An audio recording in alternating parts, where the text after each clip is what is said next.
നമ്മൾ ചില സാഹചര്യങ്ങളിൽ അമിത ആഹ്ലാദം കാണിക്കാറുണ്ട്. ചില വിവാഹങ്ങൾ, ചില മരണങ്ങൾ, ഞാൻ പ്രത്യേകിച്ച് പറയാൻ തോന്നുന്നു ചില മരണങ്ങളിൽ അമിത ആഹ്ലാദം. കാരണം ചിലർ ഈ മരണം ആഘോഷിക്കുന്നവരെ കാണുവാൻ നമ്മളെ കൊണ്ട് സാധിക്കും. അപ്പം ചോദിക്കുക, എന്താണ് ഈ ആഘോഷമെന്ന്? ഇത് ഞാൻ പറയാനുണ്ടായ കാരണം, ഒരിക്കൽ ഞാനൊരു മരണത്തിൽ സംബന്ധിക്കാൻ വേണ്ടി, ഒരു മരണ അടക്കത്തിന് വേണ്ടി ഞാൻ കടന്നുപോയി.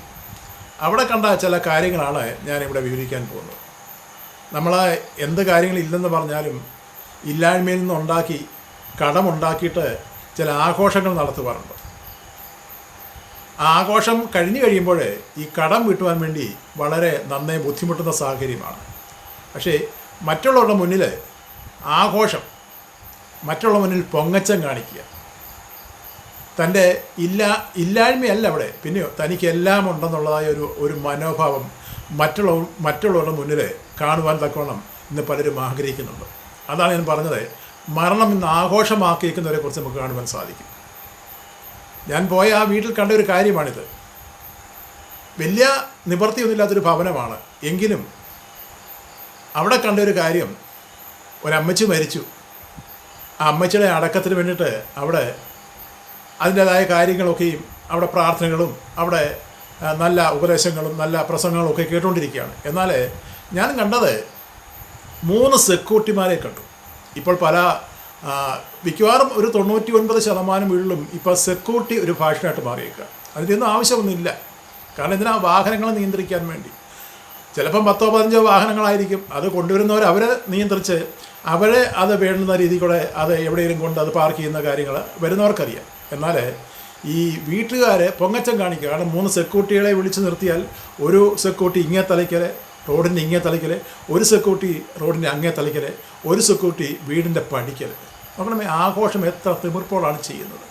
പ്രിയപ്പെട്ടവരൊന്ന് ഓർത്ത് നോക്കണം.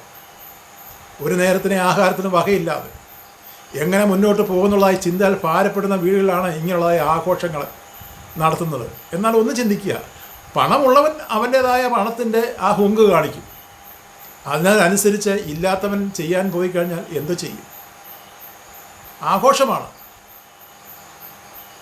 ഒരു മാർഗമില്ലാത്തവൻ കാണിക്കുന്ന ആഘോഷങ്ങളാണ്. വീഡിയോക്കാരെ വിളിച്ച് വീഡിയോ എടുക്കുന്നു.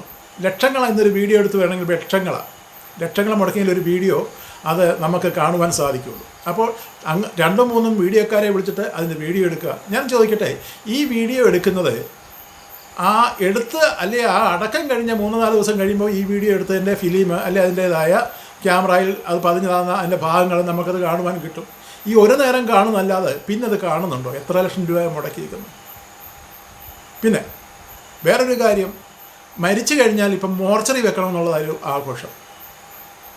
ഇന്ന് അതിൻ്റെ ആവശ്യമില്ല. പക്ഷേ അങ്ങനെ വെക്കുന്നവരുണ്ട്. കാരണം മക്കളും അല്ലെ കൊച്ചുമക്കളും മരുമക്കളൊക്കെ വിദേശങ്ങളിലാണെങ്കിൽ അവർ വന്ന് അത് കാണുവാൻ വേണ്ടി അതിന് വേണ്ടതായ ഒരു നല്ല സാഹചര്യമാണ് മോർച്ചറി കൊണ്ട് വെച്ച് അവ ബോഡി അത് കേടുകൂടാതെ സൂക്ഷിക്കുവാൻ തക്കവണ്ണം അവിടെയുള്ള സൗകര്യങ്ങളുണ്ട്. എന്നാൽ ആരും വന്ന് കാണാനില്ല. മക്കളൊന്നും വിദേശങ്ങളിലുമില്ല. വീട്ടുകാർ മാത്രമേ നാട്ടിലുള്ളൂ. അവർ പ്രത്യേകിച്ച് വേറെ ആരും വരാനില്ലെന്നുള്ള ഒരു വീട്ടിലാണെന്ന് പറഞ്ഞാലും ഇതുകൊണ്ട് മോർച്ചറിയിൽ 2 ദിവസം വെക്കുന്നു. അതും ഒരാഘോഷമാണ് അല്ലേ? പിന്നെ ഒരു കാപ്പി സൽക്കാരം.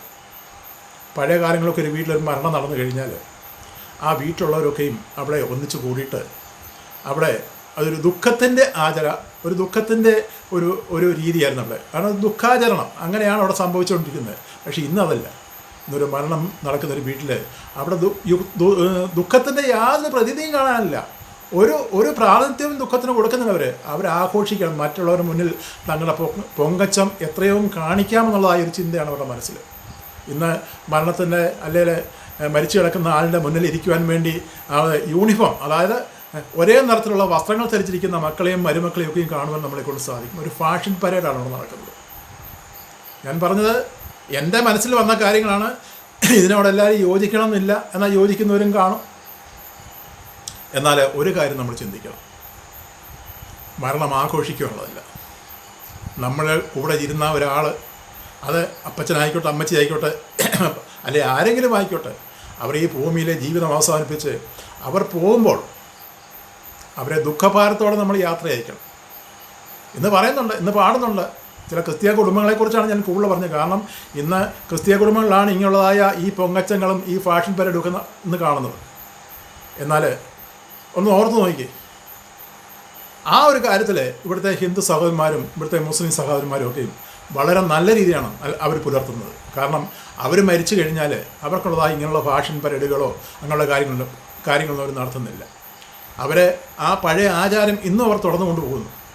അവിടെ ഒരു മരണ വീട്ടിൽ, ഒരു മുസ്ലിമിൻ്റെ വീട്ടിലോ അല്ലെങ്കിൽ ഒരു ഹിന്ദു സഹോദരൻ്റെ വീട്ടിലോ നമ്മൾ കടന്നു ചെന്നാൽ അവിടെ ദുഃഖത്തിൻ്റെ ഒരു ഭാവം നമുക്ക് കാണുവാൻ സാധിക്കും. പക്ഷേ നമ്മുടെ ക്രിസ്ത്യാനിയുടെ കൂട്ടത്തിൽ ഇന്ന് ക്രിസ്തീയ കുടുംബങ്ങളുടെ വീട്ടിൽ ചെന്ന് കഴിഞ്ഞാൽ കാണുന്ന ഒരു കാര്യമാണ് ഞാനിവിടെ പ്രസ്താവിച്ചത്. പ്രിയപ്പെട്ടവരെ, നമ്മൾ ചിന്തിക്കണം, എന്തിനാണ് ഇങ്ങനെ ഈ ആഘോഷം കാണിക്കുന്നത്? മരണം ആഘോഷിക്കണമല്ല. ഇന്ന് മരണ വീട്ടിൽ ചെന്നാൽ പാട്ട് പാടുന്നുണ്ട്. എന്താണ്? ആശ്വാസമേ എനിക്കേറെ തിങ്ങിയിടുന്നു. ആർക്കാണ് ആശ്വാസം കിട്ടിയത്? മരിച്ചവർക്കും. മരിച്ചവർക്കല്ല ആശ്വാസം കിട്ടിയത്, പിന്നെ ജീവിച്ചിരിക്കുന്നവരാണ്. അതാണ് അവൻ പാടുന്നത്.